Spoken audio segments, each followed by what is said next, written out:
Ẹ̀yin èèyàn ilé ẹ káàbọ̀ sí Mashola Gist TV. Ṣé àlàáfíà ni ẹ wà? Gbogbo lè kọ́.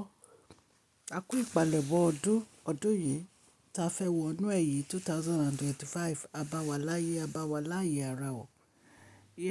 A rí ọ̀pọ̀lọpọ̀ àwọn ènìyàn tó jáde ní Ìbàdàn tí wọ́n fi ẹ̀hónú wọn hàn nípa nǹkan tó ń ṣẹlẹ̀ lọ́wọ́lọ́wọ́ bí wọ́n ṣe fi Queen Naomi sí àtìmọ́lé tí wọ́n ò dẹ̀ jẹ́ kí wọ́n gba bọ́ǹdì àbí bẹ́ẹ̀lì wọn jáde, tí inú àwọn ará ìlú ò dẹ̀ dùn sí ọ̀rọ̀ yẹn. Bẹ́ẹ̀ dẹ̀ ni màmá Queen wa wọ́n ṣe interview pẹ̀lú ẹ̀gbọ́n Queen Naomi, Mr. Gbenro, lórí ọ̀rọ̀ èyí tí ó ń ṣẹlẹ̀ ní Agodi Ìbàdàn bí wọ́n ṣe ti Queen Naomi mọ́lé. Wọ́n ṣàlàyé ọ̀pọ̀lọpọ̀ nǹkan pẹ̀lú ẹni tí wọ́n ń ṣe interview pẹ̀lú, tí wọ́n dẹ̀ sọ wípé àwọn ò mọ ìdí tí wọ́n fi ń fi ìyà jẹ aláìṣẹ̀.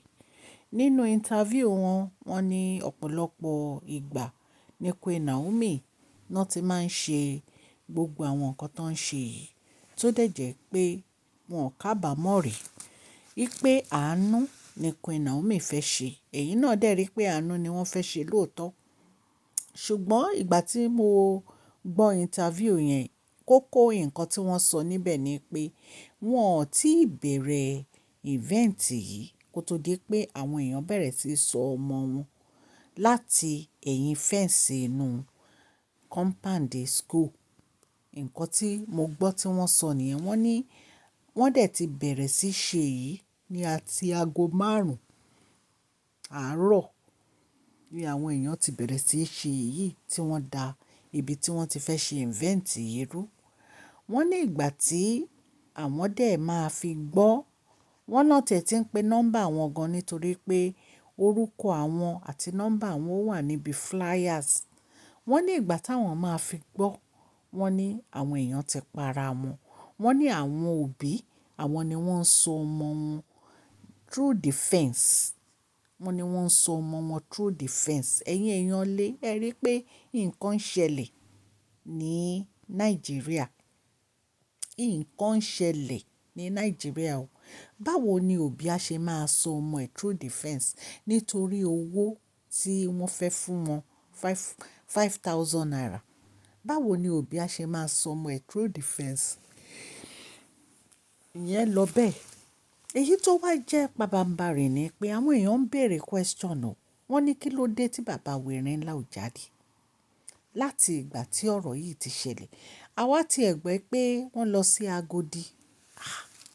Ṣùgbọ́n wọ́n ní bàbá wẹ̀rẹ̀ ńlá ò dá sí ọ̀rọ̀ Queen Naomi yìí. Ó yà wá lẹ́nu o. Ó yà wá lẹ́nu. Àwọn èèyàn dìde o lórí ọ̀rọ̀ Queen Naomi pé wọ́n gbọdọ̀ fi Queen Naomi sílẹ̀. Wọ́n bá gọ́vnà wa Ṣèyí Mákindé, wọ́n bá wọn sọ̀rọ̀. Àwọn aráàlú fi ẹ̀hónú hàn. Wọ́n ní kí wọ́n release Queen Naomi àti Alhaji Oriyomi. Wípé oore ni wọ́n ṣe, kí wá ló dé tí wọ́n fẹ́ sọ wọ́n di ẹlẹ́wọ̀n. Wípé ṣé àwọn méjèèjì yìí, ṣé wọ́n ní pé kí àwọn èèyàn máa tẹ ara wọn pa ni? Torí wọ́n ní àti aago 5 náà ti bẹ̀rẹ̀ sí tẹ ara wọn pa. Wọ́n ní wọn ò tí bẹ̀rẹ̀ event. Wọ́n ní event yẹn, wọ́n lágo 10 ló yẹ kán bẹ̀rẹ̀. Wọ́n ní wọ́n ní ìyàlẹ́nu ló jẹ́ nígbà tí wọ́n rí àwọn èèyàn tó ń sọ ọmọ wọn through the fence. Ẹ̀yin èèyàn lé,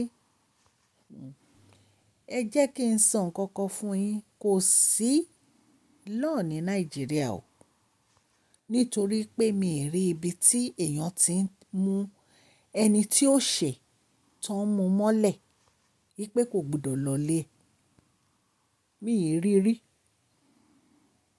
Mi ì mọ̀ báwo lè yá ṣe mú ẹni tí ó ṣẹ̀ tí ẹ máa ní wọ́n lè gba bail ẹni yẹn pé ẹ wá ń charge ẹni ẹlẹ́ni, ẹ̀ ń charge ẹ ní negligent, ẹ̀ ń charge ẹ ní no enough security, ẹ̀ ń charge ẹ ní murderer. Kí ló dé? Nítorí pé ó fẹ́ help ìjọba, ó fẹ́ ran ìjọba lọ́wọ́. Ìrànlọ́wọ́ tẹ̀yin ìjọba ò lè ṣe ó fẹ́ ṣe. Lẹ wá bẹ̀rẹ̀ sí charge ẹ ní nǹkan tí ò yẹ kẹ́ ẹ charge ẹ. Ejò lọ́wọ́ nù o. Ejò lọ́wọ́ nù. Ẹ má jẹ́ àparọ́ fúnra wa. Kí ló dé tó jẹ́ pé Queen Naomi ló deserve irú nǹkan báyìí? Ẹni tó fẹ́ ran ìjọba lọ́wọ́. Àwọn mẹ̀kúnnù wọ́n ń pariwo ebi o, ebi o, ebi o. Queen Naomi dẹ̀ wò pé kí ló dé tí mi lè ṣàánú àwọn èèyàn. Ṣé èèyàn tó máa ń ṣàánú kó tún di wàhálà ni? Ṣé èèyàn tó máa ń ṣàánú kó tún di ìjọ̀gbọ̀n ni àbí kó tún di ẹjọ́? Nǹkan tí ẹlòmíì tí ò fi fẹ́ ń ṣàánú rárá ni. Ẹ wá mú ẹni ẹlẹ́ni ẹ tì mọ́lé ẹ jẹ́ kó lọ sí ọ̀dọ̀ ọmọ ẹ̀ àti family ẹ̀ ní ọjọ́ Christmas. Àwọn èèyàn jáde, ẹ rí oríṣiríṣi news là ń gbọ́. Ẹ wo gba àwọn èèyàn tó jáde lórí ọ̀rọ̀ yìí pé no, wọ́n gbọdọ̀ release Alhaji Oriyomi àti Queen Naomi. Nítorí pé àwọn kan náà pa àwọn ọmọ tó kú. Ebi ló jẹ́ kí àwọn ọmọ yìí jáde. Ló jẹ́ kí wọ́n máa para wọn. Ìjọba ẹ dẹ̀ rí pé line yìí tí ń gùn nígbà tí wọ́n fẹ́ ṣe event. Ìgbésẹ̀ wo lẹ gbé o? Ẹ ṣe anything. Ẹni tó tún ń ṣe, ẹ tún fẹ́ kó enjoy ara rẹ̀. Ẹ wá mú mọ́lẹ̀. Charge ẹ sí court. Ẹ mú mọ́lẹ̀. Ẹ jẹ́ kó lọ lé ẹ̀.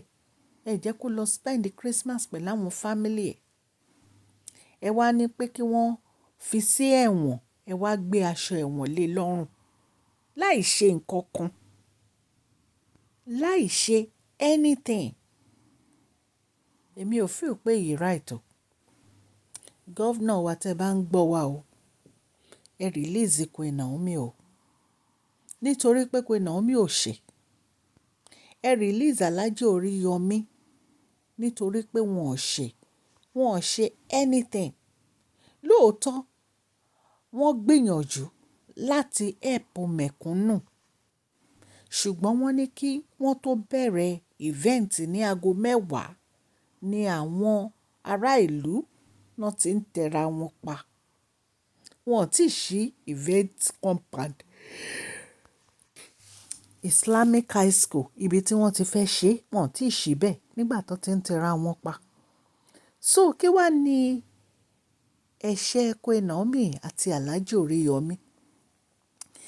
Wọ́n ní ẹ gbaṣọ, ẹ gba aṣọ lọ́rùn kún ẹ̀, ẹ wá gbé aṣọ ẹ̀wọ̀n, ẹ gbé sí wọn lọ́rùn. Ṣó dáa bẹ́ẹ̀? Ṣó dáa bẹ́ẹ̀?